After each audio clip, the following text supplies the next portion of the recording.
એક અંગ્રેજી વાક્ય છે, life is one time offer, use it વેલ. જિંદગી છે ને એક ભગવાને આપેલી એક બહુ મોટી અમૂલ્ય ભેટ છે. એને ખોટી વેડફી ન નાખતા. આની કિંમત છે ને ગયા પછી સમજાશે, અત્યારે નહીં સમજાય. રોજ એક એક કલાક ઓછી થાય છે, એ બહુ લાંબા સમય સમજાશે. તમે આ જીવનની કિંમત એને પૂછો કે જે 1 મિનિટ માટે જે બસ કે ટ્રેન ચૂકી જાય છે.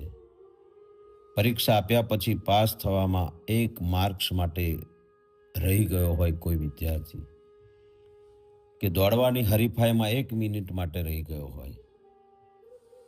અરે અધૂરા માસે બાળક જન્મે એની માને પૂછો 9 મહિનાની કિંમત. એને સમયની કિંમત પૂછો કે સમય કોને કહેવાય. Time is money, do not waste of time.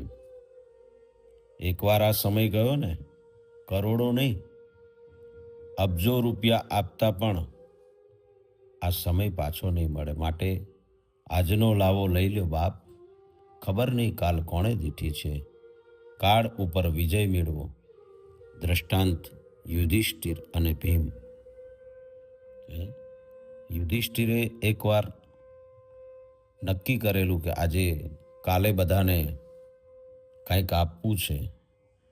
એટલે ભીમે ઢંઢેરો પીટ્યો નગરની અંદર કે અમારા મોટા ભાઈએ કાળ ઉપર વિજય મેળવ્યો છે.